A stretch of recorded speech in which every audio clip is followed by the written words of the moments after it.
Hello there student, WP mains 2020-র কিছু গুরুত্বপূর্ণ অঙ্ক নিয়ে আজকে আমাদের দ্বিতীয় ভিডিও। এই ভিডিওর অঙ্কগুলি আপকামিং যে কোনো পুলিশ পরীক্ষা এছাড়াও এসএসসি জিডি, নার্সিং বা অন্যান্য চাকরির পরীক্ষার ক্ষেত্রে খুবই গুরুত্বপূর্ণ।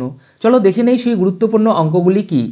দেখো 1 নম্বর অঙ্কটিতে কি রয়েছে, 20 লিটার দুধ ও জলের মিশ্রণে 10% জল আছে, তাহলে এই মিশ্রণে কত লিটার জল মেশালে জলের শতাংশ হবে 25%। মানে একটি মিক্সচার রয়েছে, ঠিক আছে, একটা মিক্সচার রয়েছে, তার পরিমাণ কত 20 লিটার।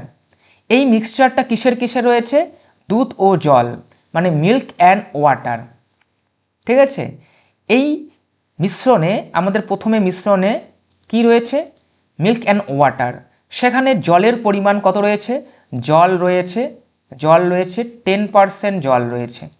10% জল থাকার অর্থ কি, 10% মানে কি জানি আমরা, 1/10, মানে 10 ভাগের 1 ভাগ জল রয়েছে। এই যে 20 লিটার মিশ্রণটা আছে না, সেখানে 10 ভাগের 1 ভাগ জল রয়েছে। টোটাল মিশ্রণ কত ভাগ, 10 ভাগ। 10 ভাগের মধ্যে যদি 1 ভাগ জল থাকে, তাহলে বাকিটাই কি হবে, দুধ, মানে 9 ভাগ দুধ মিশ্রণে প্রথমে, ঠিক আছে। তাহলে এই যে মিশ্রণটা 20 লিটার মিশ্রণ, সেখানে কি 9 ভাগ দুধ 1 ভাগ জল, মানে টোটাল 10 ইউনিট মিশ্রণ। এবং টোটাল মিশ্রণ কি বলেছে, 20 লিটার, তাহলে এটিও টোটাল মিশ্রণ, এটিও টোটাল মিশ্রণ, আমরা ইকুয়াল করতে পারি নিয়ম অনুযায়ী। তাহলে 1 ইউনিট মানে কি 2 পেয়ে গেলাম। এই 2 দিয়ে আমরা কি করব, 1-এর ভ্যালু দিয়ে পরে আমরা দেখছি। এখন কি বলেছে, এই মিশ্রণে কি জল মিশিয়েছে, এই মিশ্রণে জল মেশানো হয়েছে, ঠিক আছে। জল মেশানোর পর সেই জল কত হতে হবে মিশ্রণ, 25%। যখন জল মেশাবে সেই মিশ্রণ হবে কত, 25% জল থাকবে। 25% জল থাকার অর্থ কি, 25% জল থাকার অর্থ হচ্ছে, এবং 25% মানে আমরা জানি 1/4, 4 ভাগের মধ্যে 1 ভাগ জল থাকবে। যখন জল মিশিয়ে নতুন মিশ্রণ পাবো সেই মিশ্রণে, তাহলে নতুন মিশ্রণে কি হবে, 1 ভাগ জল, 4 ভাগের মধ্যে যদি 1 ভাগ জল থাকে, কারণ নতুন মিশ্রণটা হবে 4 ইউনিটের, সেখানে 1 ভাগ জল, তাহলে 3 ভাগ কী হবে, বোঝাই যাচ্ছে 3 ভাগ হবে দুধ।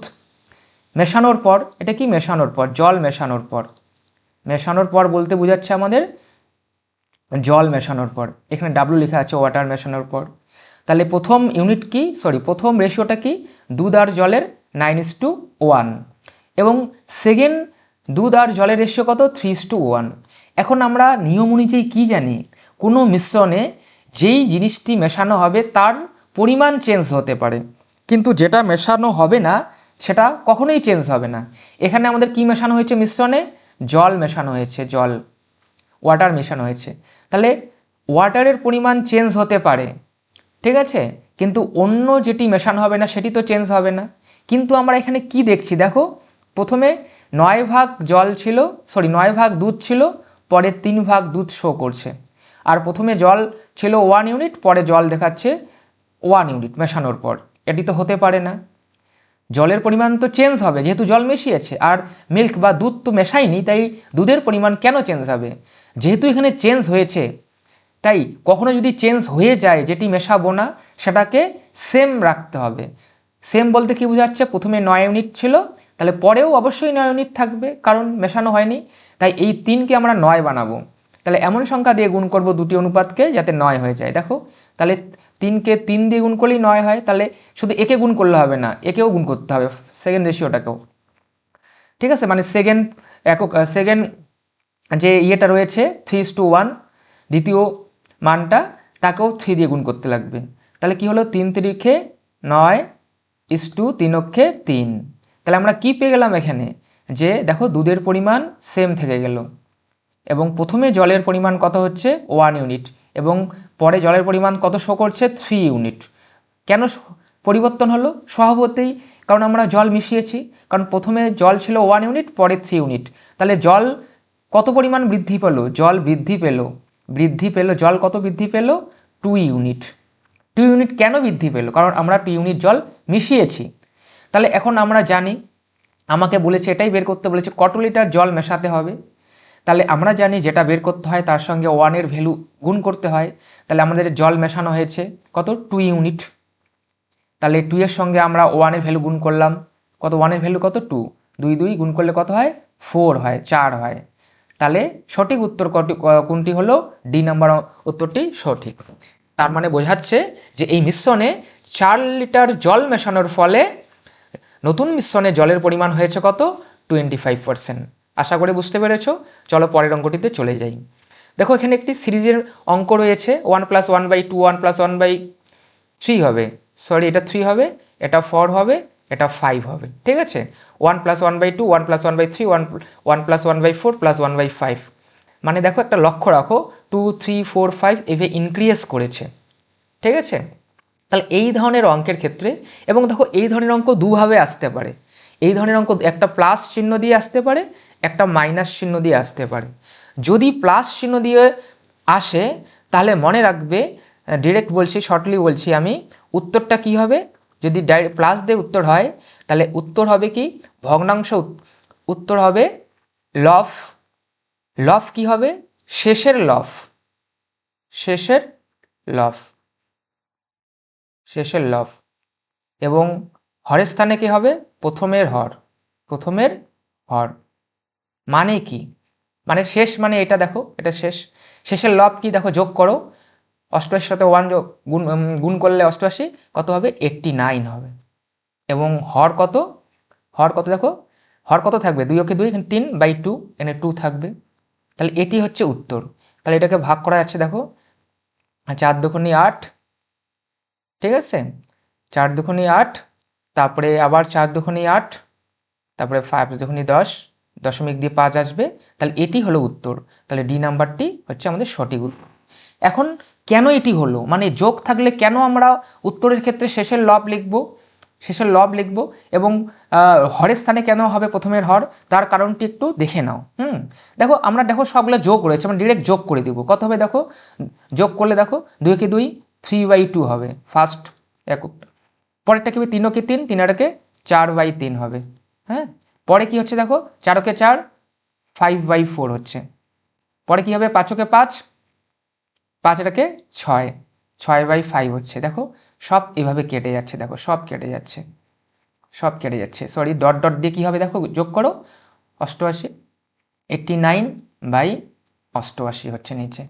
তার মানে কি বোঝাচ্ছে? ডট ডট মানে কি এখানে আরও রয়েছে, ডট ডট মানে কি এখানে আরও রয়েছে, সেগুলো যদি আমরা লিখি তাহলে অটোমেটিক কী হবে, 6-এর সাথে আরেকটা 6 আসবে, সেটা কেটে যাবে, আবার এখানেও একটা 88 আসবে, সেই 88-এর সঙ্গে 88 কেটে যাবে। তাহলে পড়ে থাকলো কি দেখো, শেষের লব এবং প্রথমের হর। তাই আমরা উত্তরটি কি বললাম, 89/2, ঠিক আছে। মাইনাস থাকলে অপোজিটটি উত্তর হবে, ঠিক আছে। চলো আমরা পরবর্তী অঙ্ক দেখে নিই। পরবর্তী অঙ্ক কি বলেছে?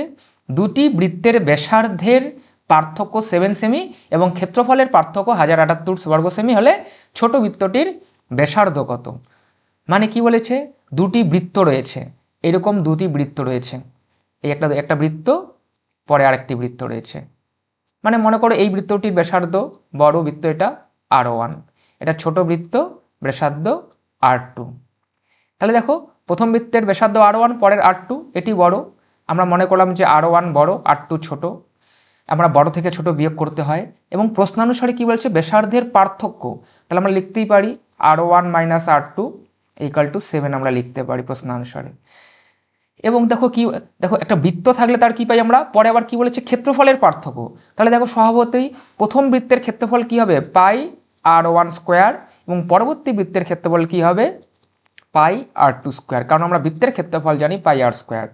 প্রথম বৃত্তের ক্ষেত্রফল πr1², পরের বৃত্তের ক্ষেত্রফল πr2²।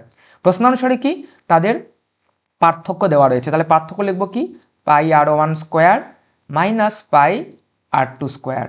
পার্থক্য কত দেওয়া রয়েছে, 1078 লিখে নিলাম। তাহলে আমার কি বার করতে বলেছে, আমার বের করতে বলেছে ছোট ব্যাসার্ধটির ব্যাসার্ধ, ছোট বৃত্তটির ব্যাসার্ধ মানে R2-র ভ্যালু বের করতে বলেছে। আমরা কীভাবে করবো এখন, অনেক উপায় করতে পারি, তার মধ্যে আমি একটু তোমাদের বেসিকটি শিখিয়ে দিচ্ছি, বেসিকটি একটু শেখো, হ্যাঁ প্রয়োজন রয়েছে। এখানে কি কমন যায়, পাই কমন যায়, পাই আমরা কমন নিলাম, তাহলে কি থাকে R1² - R2², ঠিক আছে, সরি R2² এখানে হবে, = 1078 লিখলাম। তারপরে কি দেখো, পাই মানে কি, পাই মানে 22/7 আমরা লিখলাম, ঠিক আছে। তারপরে দেখো এটি সূত্র পড়ে গেল r1 square minus r2 square, মানে কি a minus B A plus B. A minus B A plus B, দেখো আমরা এই সূত্রটি জানি, A square minus B square থাকলে কি হয়, A minus B into A plus B, এই সূত্র আমরা সবাই জানি। সেই সূত্রটি এখানে অ্যাপ্লাই করে দিলাম। তাহলে কি হবে, r1 minus r2 into r1 plus r2 equal to যা আছে তাই 1078। হ্যাঁ, তাহলে দেখো এখানে একটা জিনিস দেখতে পাচ্ছি আমরা, এই যে r1 মাইনাস r2 পেলাম, এটার ভ্যালু কিন্তু 7 দেওয়া রয়েছে, কিন্তু 7, দেখো এটার ভ্যালু 7 দেওয়া রয়েছে। এটা 1 নম্বর সমীকরণ নাম দিয়ে দিই।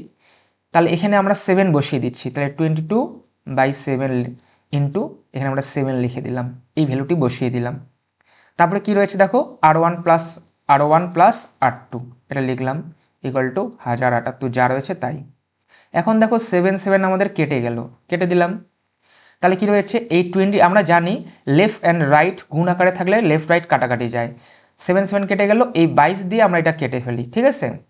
4 দিয়ে যায়, 4 দিয়ে কাটা যায় 88, দেখো 88, 88, 4/22 88, 9, তাহলে কত 1, এখানে 8 নামছে 198, ঠিক আছে, 9/22 198, হ্যাঁ 198।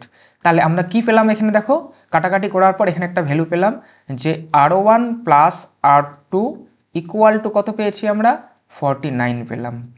হ্যাঁ, এটা দ্বিতীয় নম্বর সমীকরণ নাম দিলাম। তাহলে এই একটা সমীকরণ পেলাম, এই একটা সমীকরণ পেলাম। আমার বের করতে বলেছে কি r2-র ভ্যালু। তাহলে আমরা এই দুটি সমীকরণকে এখানে একটু লিখে নিই। দেখো প্রথম সমীকরণটা কি রয়েছে, r1 minus r2 equal to 7। Second যে সমীকরণটা পেলাম সেটা কি, r1 plus r2 equal to 49। আমরা এখানে r1 এর মান বার করতে পারি, r2-র মান বের করতে পারি। যেহেতু আমাদের ছোট বৃত্তের ব্যাসার্ধ চেয়েছে মানে r2, তাই ডিরেক্ট আমরা r2 বের করব। তাহলে দেখো আমরা এখানে কি করব, আমাদেরকে r1-কে এখান থেকে আউট করতে হবে, মানে বাদ দিতে হবে। এটা প্লাস প্লাসে তো বাদ যায় না, তাই এখানে আমরা মাইনাস করে নিলাম। এটা মাইনাস হলে কি হবে, এটাও মাইনাস হবে, এবং এখানেও মাইনাস চিহ্ন বসবে, আমরা জানি নিয়ম অনুযায়ী। কেটে গেল, তাহলে মাইনাস মাইনাসে কি হয় প্লাস, মানে -2r2 হয়ে গেল। ঠিক একইভাবে রাইট সাইডেও কি প্লাস মাইনাসে মাইনাস, 49 থেকে 7 গেলে কি হয়, -42 হয়, ঠিক আছে। মাইনাস মাইনাস কেটে গেল, এবং r2 সমান সমান 2 দিয়ে 42কে কাটলে কি হয়, আমরা জানি 21 হয়। তাহলে আমরা r2-র ভ্যালু পেয়ে গেলাম 21। তাহলে সবচেয়ে ছোট বৃত্তটির ব্যাসার্ধ হচ্ছে 21 সেমি, মানে বি নাম্বার সঠিক উত্তর। এই বেসিকটি মন দিয়ে একটু শিখে নেবে, প্রয়োজন রয়েছে। হ্যাঁ, তাহলে যে কোনো অঙ্ক যদি চেঞ্জ করে দেয় তোমরা করতে পারবে। চলো পরবর্তী অঙ্কে আমরা চলে যাই। দেখো 4 নম্বর অঙ্ক কি রয়েছে, 4 নম্বর অঙ্কটি 5, তার উপরে রুট দেওয়া রয়েছে, মানে টোটালটি রুট প্লাস 11, এইভাবে দেওয়া রয়েছে কি লাস্টে, সবার লাস্টে 49। এই ধরনের অঙ্ক সাধারণত বিভিন্ন পরীক্ষায় আসে, খুবই ইজি অঙ্ক। মানে কি দেখো, সবার প্রথমে দেখলাম কি, সবার লাস্টে যে রয়েছে কি 49, 49-এর মাথায় কি রয়েছে, রুট রয়েছে। আর রুট মানে আমরা জানি বর্গমূল, রুটের মানেই হচ্ছে বর্গমূল বের করতে বলেছেন। তো এই অঙ্কটি মুখোমুখিই করব, লিখতে গেলে অনেক বড় হয়ে যাবে। দেখো প্রথমে কি হয়েছে, 49, 49-এর রুট, 49-এর রুট মানে কি আমরা জানি 7, 49 মানে 7, তাহলে 49-এর জায়গায় 7 লিখলাম, রুটটিও চলে গেল। রুট চলে গেলে কি থাকে দেখো, 29 আর 7 থাকে, 29 প্লাস 7 থেকে যায়। এখন 29 আর 7 কি হয় দেখো, তো আমাদের 36 হয়। তাহলে রুটের ভিতরে কি থাকে, 36 থাকে, 36 থাকছে। এবং রুটের ভিতরে যখন 36 থাকছে, এই রুটের জন্য 7 হলো, 7 আর 29 মিলে কি হলো 36 হলো। তাহলে এর মধ্যে কি রুট, এইরকম রুট দেওয়া আছে। তাহলে 36 মানে কি হয়ে গেল, 6 হয়ে গেল। 36 মানে কি হয়ে গেল, 6 হয়ে গেল। তাহলে এই 6 আর 19 এই রুটের ভিতরে থাকতেছে, 19 আর 6। দেখো এখন 19 আর 6 মানে ব্যাপারটা এরকম, 19 আর 6 তার মাথায় রুট থাকবে। 19 আর 6 রুট মানে কি 25, আর 25 মানে কি 5। দেখো 19 আর 6 মিলে রুট ওভার 25 হয়ে গেল, আর রুট ওভার 25 মানে 5। তাহলে দেখো 11-র সঙ্গে আবার এখানে 5 যোগ হয়ে যাবে। 11-র সঙ্গে 5 যোগ হলে কি হয়, 16 হয়। 11-র সঙ্গে 5 যোগ করলে কত হয়, মানে রুট ওভার 16, মানে এই রুটটা, এই রুট বলতে এই রুটটা বোঝাচ্ছে, এই রুটটা।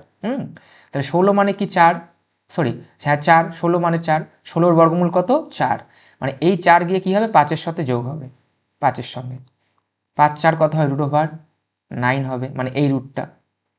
এই যে 9-এর রুট মানে কোন, এই রুটটা, ঠিক আছে। এবং 9-এর মাথায়, মানে 9-এর মাথায় রুট হলে কি হয়, আমাদের 3 হয়, আমরা সবাই জানি।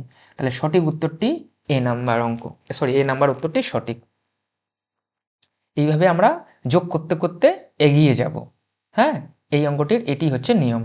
চলো পরবর্তী অঙ্ক আমরা দেখে নেই। কি রয়েছে, 25 জন লোক 4 দিনে আয় করে এত টাকা ও 12 জন লোক 15 দিনে কত টাকা আয় করবে। এই ধরনের যখন জন, দিন, আয়, কাজ ইত্যাদি সময় দেওয়া থাকবে, তখন একটি সূত্র মনে রাখবে। এই সূত্রের সাহায্যে অনেক অঙ্কই সমাধান করা সম্ভব। M(O1) D(O1) T(O1) by W(O1).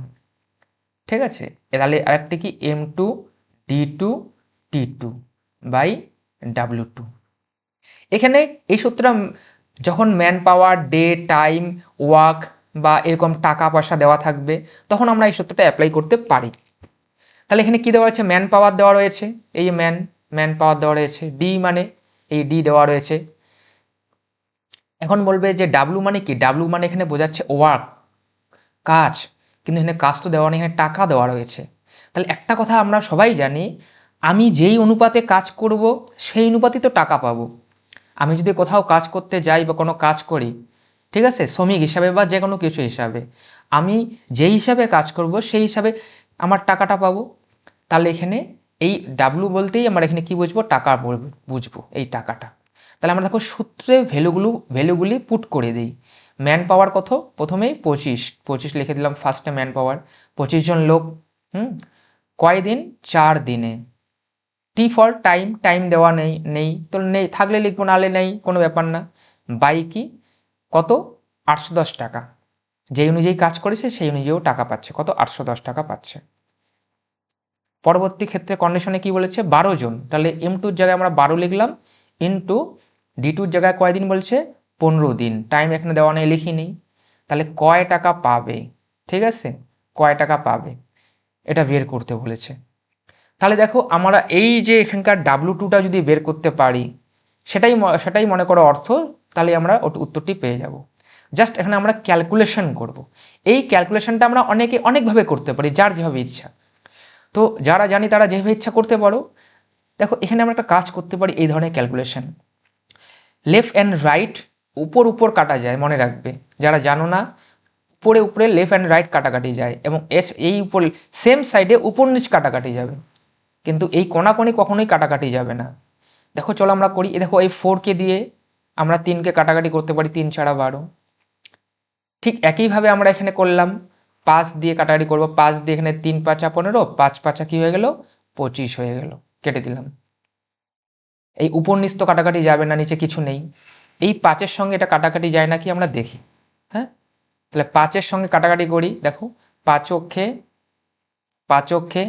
এখানে 5 মনে করে লিখলাম, কত হয়, 35 লিখলে কি হয়, 3 31। তাহলে কি 5 6 30, 1 5 দুগুণে 10, 162 পেয়ে গেলাম আমরা। উপরে কিছু নাই, নিচে 162, কিছু নেই মানে 1, এখানে উপরে মানে কি 3 3 9, এবং নিচে কি W2। এখন আমরা নিয়ম অনুযায়ী কি জানি, কোণাকোণি কাটাকাটি যদি না যায় তখন আমরা কোণাকোণি গুণ করি। এই সাথে কি দেখো কেউ নেই, এর সাথে কিন্তু কেউ নেই 1 ছাড়া, তাই আমরা W2 লিখলাম। আর এই কোণাকোণি দেখো কি দেখতে পাচ্ছি, 125 আর 3 3 9। হ্যাঁ, কি রয়েছে, 9 রয়েছে।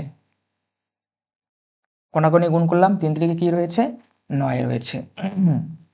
9, সরি এখানে কি 162, সরি ভুল লিখেছি, 162 হবে। 3 তারিখে 9 আর কোনায় কি রয়েছে, 162 রয়েছে। তাহলে গুণ করব 162-র সাথে 9, 9 দুগুণে 18 8। দেখো 800 দিয়ে দুটি উত্তর রয়েছে, একটি থাকলে তো চিন্তা থাকতো না, গুণ করতেও হতো না। তাহলে কি করব, আরেকটু এগিয়ে যাব, 9 দুগুণে 18 8, 6 নং 54, আর একে কি 55-র 5। দেখো টোটালটি করারও প্রয়োজন নেই। দেখো 85 দিয়ে দুটি এককের ঘরে 8, এই 8, দশকের ঘরে কত, 5, এই 5।